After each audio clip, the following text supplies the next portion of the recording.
Next item is Riverbend Country Golf and Golf Course. That would be Ramsdale. Thank you everybody for your time. Again, I'm Jason Ramsdale representing the Riverbend Country Club. As we've talked over the last almost year, maybe a little more than a year, trying to look at ways to help the golf course sustain its life and be open, be playable to the general public, the residents of Flandreau, for years to come. The last 2 years, as we all hoped as the board, was an anomaly. We got to see this year that is the case. Those 2 years being flooded most of the time was definitely out of the ordinary. This year, with a lot of labor out there, with a lot of donations, a lot of time and effort, it is unbelievable of what that course looks like now and how playable it is and how great a shape it is after being flooded for 2 full years. The Country Club, Riverbend Country Club board sent a letter, and I'm sorry I didn't print one off for everybody. Hopefully you received it, but it's requesting funds from the city to help pay for our superintendent or greenskeeper. This year, obviously, without a lot of donated help, we would not have been able to have as much labor as we have had out there. We do have our superintendent who is salaried, and that's what we are asking for help for going forward, is to budget that person so that we can worry about the extra help for him and extra equipment that may be needed at some time. The dollar amount for salary is, after taxes and insurance, is around $41,000 that we are requesting. Again, this is going to pay for the superintendent, which will allow the golf course itself to pay for all the other parts of it, the extra labor, the fertilizer and chemicals, equipment, and anything else that's needed.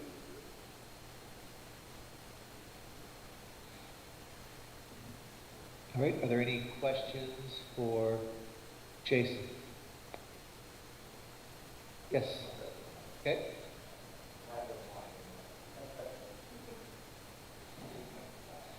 I guess I have 2 questions. Number one, so the new position or the salary position, you get a greenskeeper or superintendent, what was that? Right, it's our superintendent who's our greenskeeper, in charge of the course of upkeep and maintenance, fertilizing, chemical, and all that. So this is the person that's in charge of basically keeping the whole operation going and not just some guy out there keeping it green. Correct.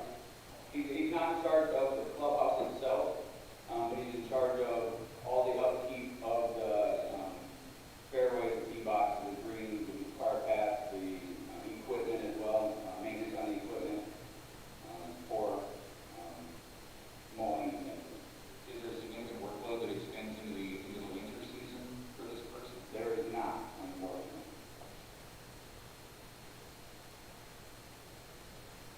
That's right. That position is very labor intensive in the summer. I'd like to say the hours put in on a weekly basis are around 75 to 80 hours, making sure mowing the greens in the morning early and also late. We can't be out there when everybody's out there having traffic, so people get out there early, do the minor things during the day when there is foot traffic out there for golfing, and then come back later in the afternoon, evening to make sure everything's being watered and anything else is taken care of as far as mowing. It looks like some of the fences things will be taken out there this year, they've all been cut. Good.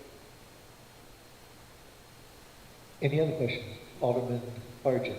How many months, is 8, 9 months, or? We have him on salary for 12 months, just to spread out the insurance and wages, but he typically works from April 1st till middle of November, so yeah, 8, 9 months. Obviously, if it's a good fall, it can go longer, he'll be out there taking care of it still, but typically about that November time is when the frost has come and everything's shutting down as far as taking care of the course. Yes, Alderman Gerke. And you're not really asking the city to pick up its wages, but just match that cost that we had in 3 months ago. Correct, yes. At one time, we talked about. We've talked in the past of whether the city takes over that person or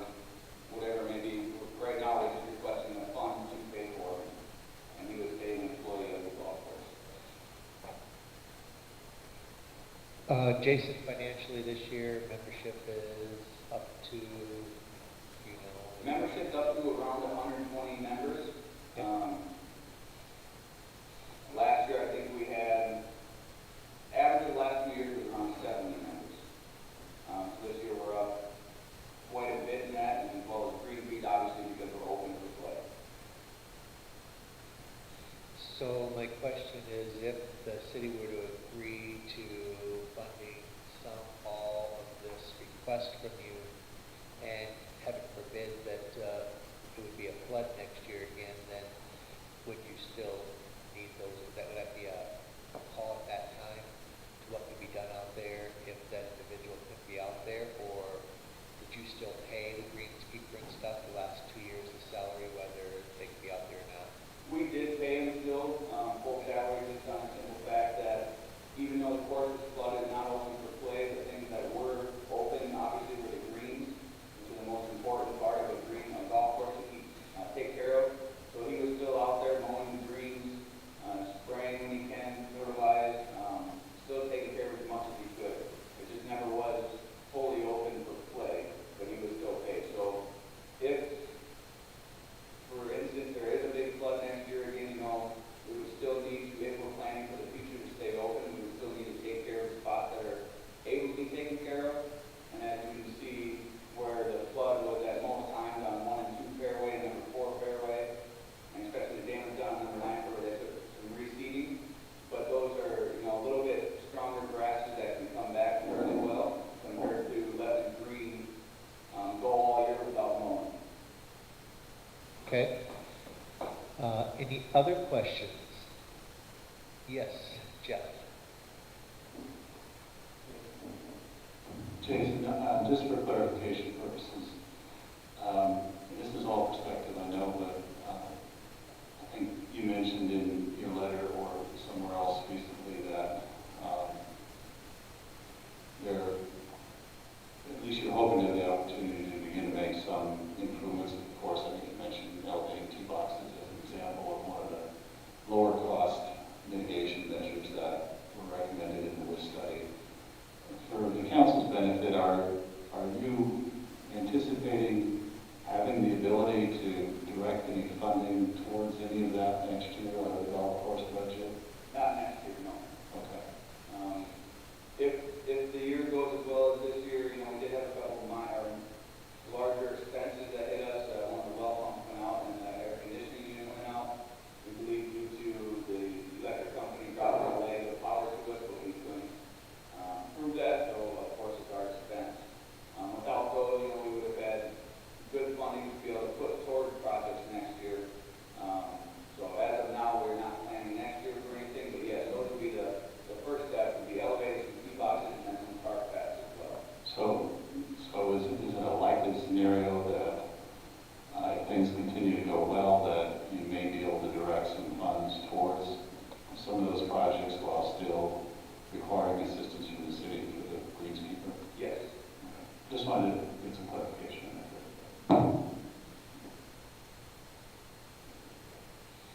Any other questions? I guess, Jason, I just have one final one, maybe off some of what Jeff was talking about. So you saw the WIS report, you've had a chance to look at it. You're not going to be able to dedicate maybe any funds next year in the 2021 season to make any of those improvements that were suggested.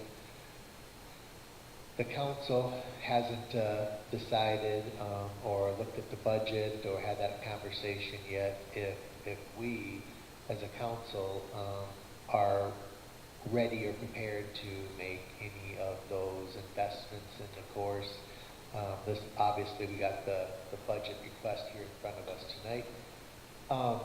Is it your intent or hope that the council, above and beyond this funding for the greenskeeper, would look at considering doing any of those other projects? If the course stays in the control of the Riverbend Country Club, I do not expect the city to be going into any of those projects further, other than if they're able to put the greenskeeper in the budget. I see that happening if we get more on the point of this becoming more of a municipal course and essentially ran by the city versus ran by the membership. I would just comment, not to take issue with that, but I would think as the owner of the course itself, that it would be more natural for the city to put its money into the course, because in fact, the greenskeeper is a part of the operations side of it. So, I mean, that could be just a philosophical thing. I think we're talking about the same ends here, but I mean, those are the kind of things we probably want to ponder as council moves closer to, you know, making a decision on these issues. Definitely. Council will have, at our budget session, we will have an opportunity to go in depth and have some meaningful discussion about this project and others in the city. So, thank you. Any other questions for Jason? Alderman Eckert? It's hard to hear me? There? No, I got to go like this? All right. Any other questions? All right. Thank you, Jason. Thank you. Moving forward, administrative reports. All I have is Jeff and I had the opportunity to meet briefly with the fire station task force, which Alderman Fargen is a member on, and just kind of went through some objectives and things that we hope that they would accomplish in kind of a time frame. The committee went to work, and so we'll be looking forward to hopefully here in the near future hear from Alderman Fargen and the committee on where they're at and if they have any input on where they might be looking for placement of a new fire station as we move forward in this exciting endeavor for the city. And so that's all I have at this time. I'll turn it over to our city administrator, Jeff Peterson. Thank you, Mayor Sutton. I'm happy to report that all of our efforts to put things together to submit to FEMA for funding to help us with damages from the September 2019 fund is resulting in the award of approximately $97,000 to the city of Flandreau. 10% of that is state, the rest is FEMA.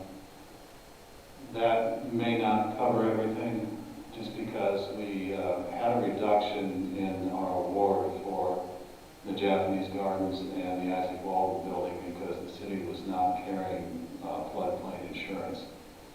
And I don't think that's a serious omission on the city's part, because we are insured, our property insurance is through the municipal league pool, and they generally exclude that kind of thing. So, but the bottom line is that reduced our award by, I think, $25,000.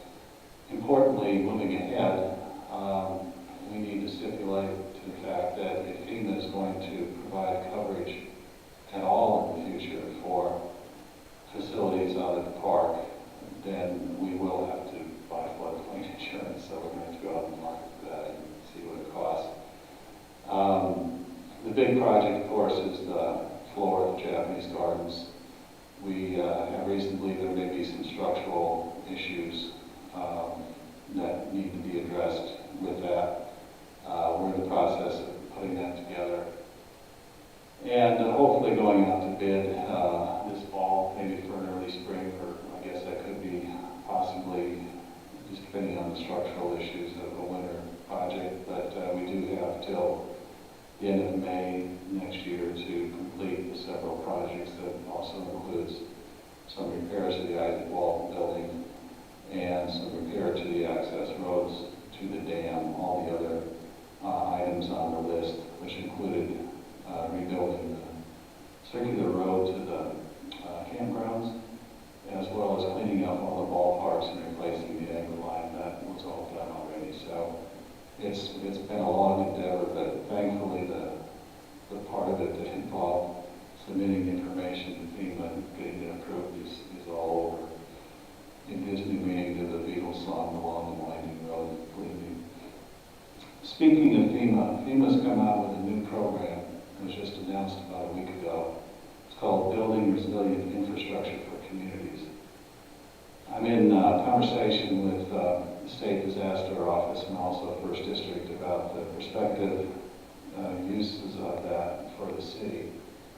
And in fact, I'm looking into whether or not golf course mitigation might be an eligible project to submit. I don't know that it is, but I certainly don't know that it isn't. So we are looking into it. And with all that I said, as arduous as it is working with FEMA, we would certainly go down that road again. Quite frankly, the fact that we have a mitigation plan already developed for the golf course gives us a leg up if in fact we determine that that could be an eligible project, some part or all of the mitigation recommendations in there. So again, it's a little early to get excited about it, but I just want to mention that we do have awareness of that. We're looking into it, and that would be a 75% federal match, just like other FEMA projects, and presumably 10% state, leaving us with 15 as well. Wednesday night, the Planning Commission meets to make a recommendation on the Fulshire final plat. I sent you an email regarding the sidewalk issue and the determinations that have been made since that meeting, most especially the fact that while the whole area is being platted, only the area where the current twin home is being built, that includes 4 of those, by the way, is shown as building sites, meaning there'll have to be more platting down the road. That gives us the ability to, I think, phase in the sidewalk development as the other areas of residential development take place. That's a very common thing to do, and so I think it makes perfect sense to do that. For Wednesday night, it's my understanding that Mr. Fulshire's proposal will be to put in sidewalk within the next couple of weeks in the area directly in front of where he's building now, and to put in sidewalk for the next set of 2 twin homes in that development when he starts to build there. And again, within 3 years, which is the allowable time under the ordinance that applies for the letter of assurance. Lastly, kind of turning back to the budget, as the mayor said, we have the 2 requests on the agenda tonight. I think what I will do is continue working with Karen and the directors to see where we're at operationally with the budget. We don't anticipate any great addition to operating revenues next year in terms of taxes or anything like that. The expenditure side, pretty much steady as it goes. We did get good news today that our health insurance projected increase is only 6%, which is relatively low as that has gone the last several years. So, barring any influx of money into the budget, we would need to find money to meet these additional requests somewhere within existing needs. Having said that, I want to talk just briefly about the CARES money, which is the coronavirus money that the feds passed on to the state. The state has made available to cities. We are eligible for a little over $500,000. We have to show that we have made legitimate expenditures for about $180,000 of that. That is purchases of supplies, materials of some sort. However, as I've informed you before, about $350,000, maybe $400,000 if our 911 expense is reimbursable, will be reimbursed to the city as a COVID-related expense. Now, you can argue that it's really not a good argument, but what it really is a way for the state to provide some relief to cities for reduced revenue. But it works, and it was an effort of our governor's office as well as others to allow that to happen. But the bottom line is we will expect to see an influx of between $350,000 and $400,000 into our general fund budget As it stands right now, we are not, Karen and I, in preparing the budget, are not specifically looking for items to appropriate that to. And as it stands right now, we don't know that if this were not available next year, that we would do anything different than what we're probably going to do with it.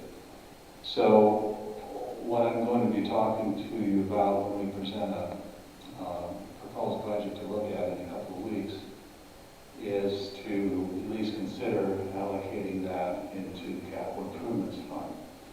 I think if we come to you and say,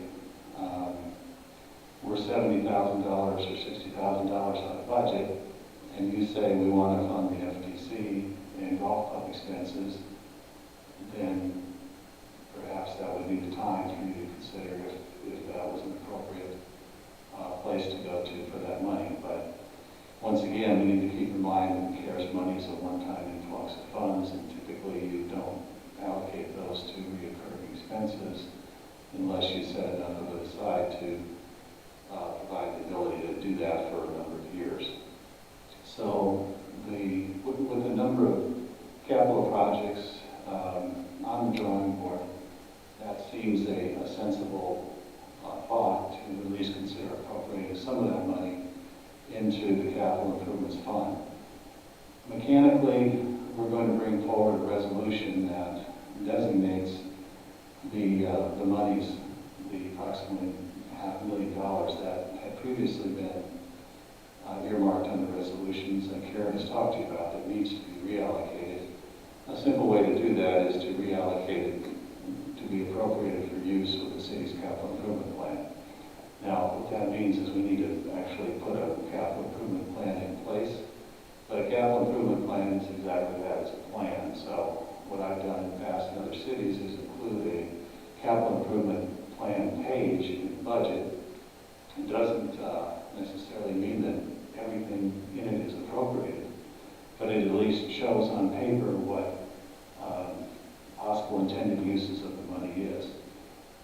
Then whatever amount of the CARES funds we appropriate into the capital improvement fund, we could actually make a part of the same fund that $500,000 is going into, and essentially again identify all prospective projects on the city's capital improvement plan as possible uses of that money. So that kind of takes care of the mechanics, and it also gets money appropriated, but doesn't require that we make decisions in this budget process that we're not prepared to make on specific projects. So that's kind of the thought of all of that, and it's really intended to optimize your flexibility and to allow planning to continue on the various projects so that the decisions can be made when information is available. That's all I have. All right, are there any questions for Jeff or myself? If not, I would entertain a motion to approve administrative reports. Moved by Alderman Bierke. Is there a second? Second by Alderman Tufte. Any further discussion? Seeing none, all in favor signify by saying aye. Any opposed? Motion carried. Next item, old business, second reading of ordinance number 599, an ordinance establishing a discretionary formula for the assessment of property taxes on new structures and additions within the city of Flandreau, Moody County, South Dakota. Jeff?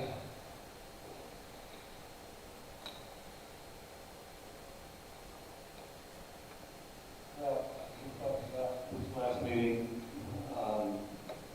and again, there was activity in the legislature that changed some statutory references in the state statutes that cover both the discretionary formula and tax increment finance authority. So all we had to do was change our ordinance that had previously adopted the discretionary formula to match up with the new statute numbers that came as a result of the legislative change this past winter. All right, any questions? Seeing none, entertain a motion to approve. Oh, we don't need a motion, do we? We do need a motion. All right, moved by Alderman Peasall. Is there a second? Second by Alderman Fargen. Any further discussion?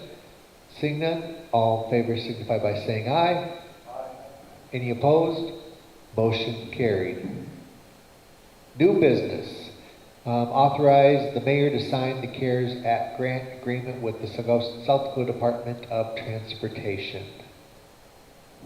Well, this is actually, it takes us back a few weeks, but the $20,000 that was allocated to our airport for use in conjunction with the coronavirus pandemic, we executed an agreement with the FAA, but that money is coming from the FAA to the state DOT, so the DOT needs paperwork done to be able to actually make the payment to us. So that is what this is, pretty much the same assurance is being provided as what we did to the feds.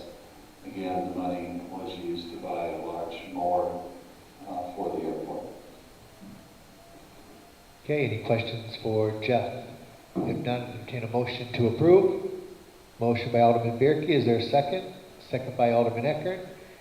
Any further discussion? Seeing none, all in favor signify by saying aye. Any opposed? Motion carried. Next item, CARES Act Fund discussion. Jeff? Well, you know what? That's what I Did, all right. sort of addressed. I looked on the agenda today to make sure it was there, and I didn't see it, so I thought I would bring it up in my report. But consider that the lead into the discussion, and then let me open it up for any questions or council wants to take it here, they certainly can. But again, that's our thought. We're trying to avoid needing it for operational money. If we have any recommended uses for it in the operational budget, it would probably be for small equipment that comes up from time to time that, for whatever reason, we weren't able to cover everything that we need for next year. If that's the case, I don't anticipate it would be a lot. But that's what we're trying to do with it, so that it is preserved, both for you to make the decision and really fully ponder, but also to keep it from being used for what could be reoccurring operational expenses, which would not be sustainable, and also to consider its use to bolster the funding that we already have in our capital improvements plan fund. Jeff, that money could be used as seed money for a new fire station also, right?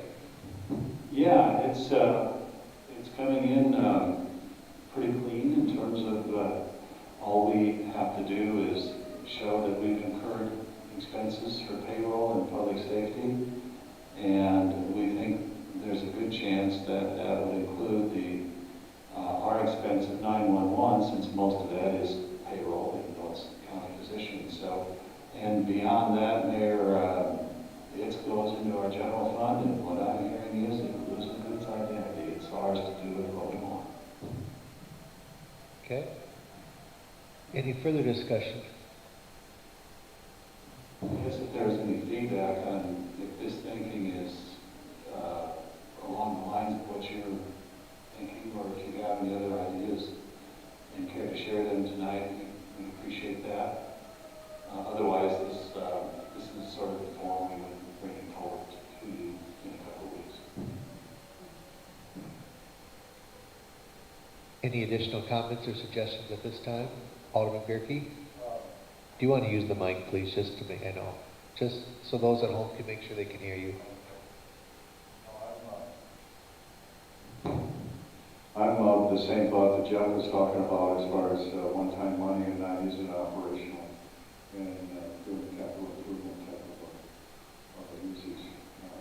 That's, I think, a logical way to proceed with that. Okay? Any further comments? we will all have an opportunity to revisit this topic in a few weeks as we get our arms around the budget and how that all goes together to move the city forward.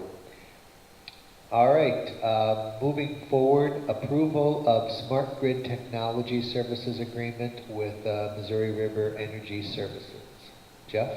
As you all know, we're in the process of implementing the advanced metering infrastructure program in our electric department, which hopefully the water department will tie into in the near future as well. And it is really an investment in information for us as owners and managers of the system, as well as our customers on matters of consumption and operationally, matters of system performance and what have you. It's new technology to us. It's one thing to put the capability in place, and actually using it and optimizing its value is the next thing. And actually that comes with the purchase of the smart meters and the communication system that we're buying from Eaton Corporation.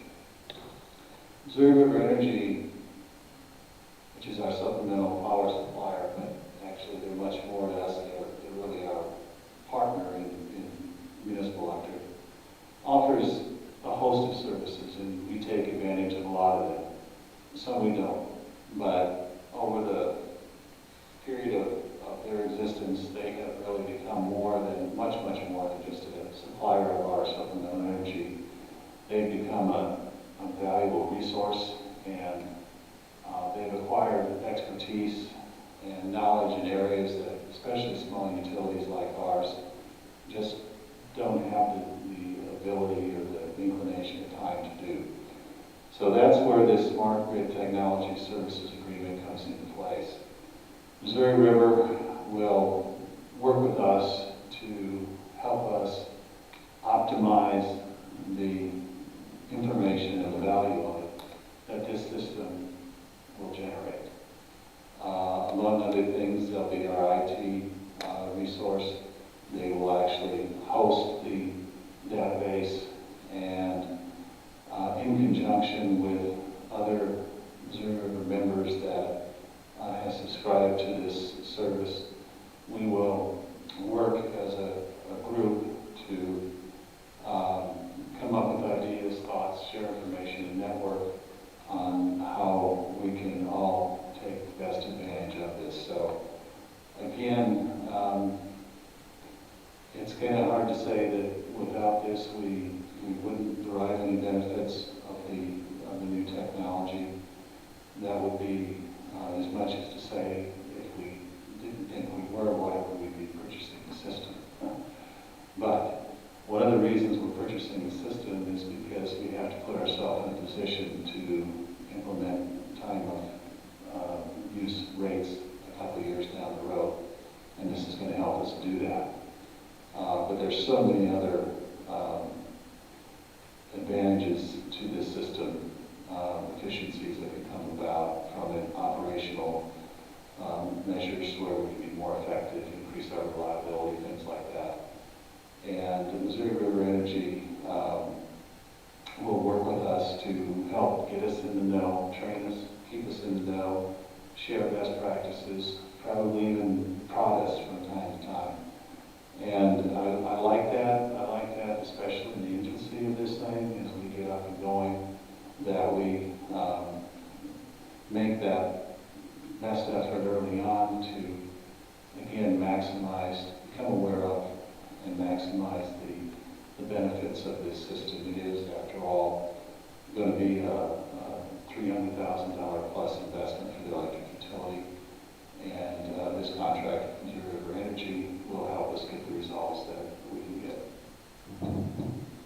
All right, Alderman Eckern, would you use the microphone, please? Will this system be able to regulate air conditioning use, water heating use, this sort of thing? Yeah, demand side management, this system has the technical capability to do that.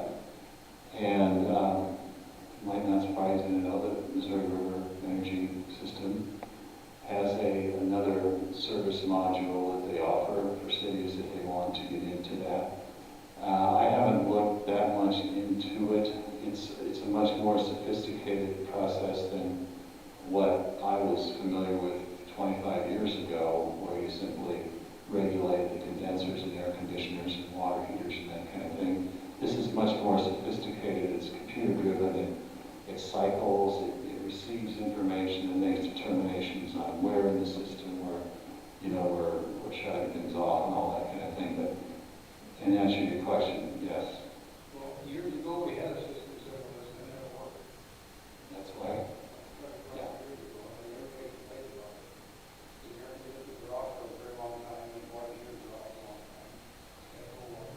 Yeah, and that was because it was a mechanical system. I mean, you rigged them so that the condenser went off 15 minutes in an hour, and you didn't know what was happening during, what weather condition, and you weren't necessarily moving that around town necessarily.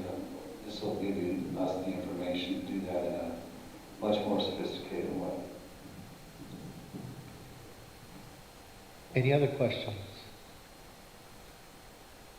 Jeff, our city attorney is here. He's taking a look at this contract language, and it's pretty much boilerplate type stuff.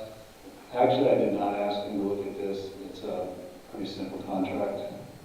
I certainly can yet, but I didn't think it was one of the more detailed or sophisticated contracts we've seen, but I'll certainly run it by him before we send it off. Okay, perfect. So I would entertain a motion to approve. Motion by Alderman Fargen. Is there a second? Second by Alderman Bierke. Any further discussion? Seeing none, all in favor signify by saying aye. Any opposed? Motion carried. Next item is award bid for airport farm ground. It looks like we had two sealed bids in, one for $238 and one for $234. So Mark Bergraff bid the higher amount on the sealed bid. So I would entertain a motion to accept the higher bid. Moved by Alderman Peasall. Is there a second? Second by Alderman Eckern. Any further discussion? Seeing none, all in favor signify by saying aye. Any opposed? Motion carried. Next item is proposal for 2020 annual report and the 2019-20 audit. Karen?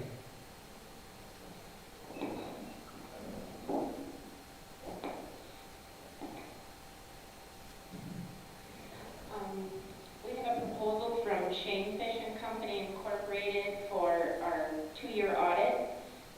It will be for calendar years 2019 and 20 for $12,750, and the 2020 annual report at a cost of $3,850. The annual report reflects a $100 increase, and the audit reflects a $250 increase. So we've used Shane Fish for the last 4 years, I think, and they're great to work with. I would recommend approving it. Okay, are there any questions for Karen? If not, I would entertain a motion to approve the contract. So moved by Tufte, Alderman Tufte. Is there a second? Second by Alderman Fargen. Any further discussion? Seeing none, all in favor signify by saying aye. Any opposed? Motion carried. Next item, pay step increase for Gabriel Frias. I would entertain a motion. Moved by Alderman Peasall. Is there a second? Second by Alderman Eckern. Any further discussion? Seeing none, all in favor signify by saying aye. Any opposed? Motion carried. Next item, pay step increase for Nicole Mattern. Entertain a motion to approve. Moved by Alderman Bierke. Is there a second? Second by Alderman Tufte. Any further discussion? Seeing none, all in favor signify by saying aye. Any opposed? Motion carried. Next item, step increase for Taylor White. Entertain a motion to approve. Motion by Alderman Eckern. Is there a second? Motion, second by Alderman Tufti. Any further discussion? Seeing none, all in favor signify by saying aye. Any opposed? Motion carried. Final item on the council agenda is any council comments. Are there any council comments? It's not as cold in here tonight. Jeff, I just have one thing. Did we set last meeting for the budget? Did we set a meeting date for in that last week of August? We'd like to have a special meeting the last Monday, the 31st. Okay, the 31st. Okay. Just kind of want to get that on the council's members' calendars. And we'd probably be looking at like same time. I think we try to start a little earlier if possible. I know usually our previous mayor bought us pizza and pop. He's still around. Check the calendars for 5:30 and let us know. If not, we can work out in the evening if that's too early for you, but let's shoot for that. Okay.